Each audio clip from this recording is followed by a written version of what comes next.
మనకు ప్రతికూలతలు కూడా ఎక్కువగా స్కోప్ ఉన్నాయండి. ప్రతికూలత అంటే ఆ హరిత విప్లవం ప్రభావం వల్ల ఏ విధంగా అయినాయంటే సో ప్రాంతీయ వ్యత్యాసాలు అనేవి ఎక్కువగా పెరిగినాయి. మీకు భారతదేశంలో కనుక చూస్తే ఇది ఎక్కువగా భారతదేశంలో ఎక్కడ ప్రవేశపెట్టిల్లు అంటే పంజాబ్ ఆ టైం అక్కడ ప్రవేశపెట్టిల్లు. సో ఈ రీజియన్లో ప్రవేశపెట్టిల్లు. ఈ ప్రాంతంలో మనకు సారవంతమైన భూములు ఉంటాయి. ఏవి మన ఒండ్రు నేలలోనే ఎక్కువగా ఉంటాయి.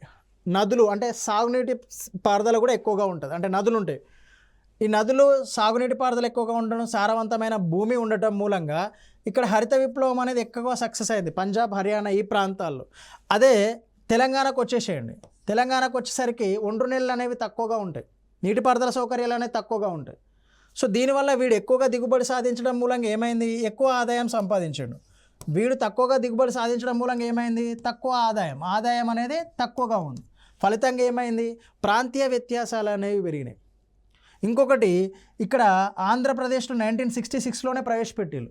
ఇక్కడ కూడా సారవంతమైన భూములు అనేవి ఎక్కువగా ఉన్నాయి. ఫలితంగా వీళ్ళ యొక్క ఆదాయం పెరిగింది, వీళ్ళ యొక్క ఆదాయం తగ్గింది. సో ప్రాంతీయ వ్యత్యాసాలు, సో ఉత్తర భారతదేశానికి దక్షిణ భారతదేశానికి వ్యత్యాసాలు వచ్చినాయి, పక్క రాష్ట్రాలకు వ్యత్యాసాలు కూడా వచ్చినాయి. సో దానితో పాటు ఆదాయ వ్యత్యాసాలు కూడా పెరిగినాయి.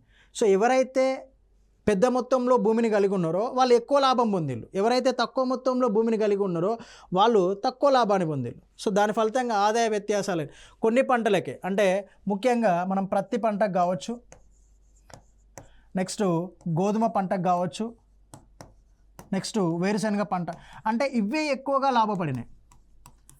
ఇవి ఎక్కువగా ఉత్పత్తి అనేది వీటిలో పెరిగింది.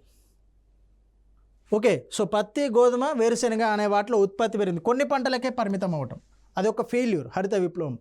సో నెక్స్ట్ పెట్టుబడిదారి వ్యవసాయం అనేది పెరిగింది. ఎందుకు, కొత్త సాంకేతికతను ఇంట్రడ్యూస్ చేసుకోవాలన్నా, గింజలను కొనుక్కోవాలన్నా, సో నెక్స్ట్ రసాయన ఎరువుల యొక్క కాస్ట్ ఎక్కువగా పెరగడం మూలంగా సో అదేంది ఎవరైతే ఇన్వెస్ట్మెంట్ చేయగలుగుతారో వాళ్ళకి మాత్రమే అనుకూలంగా మారింది.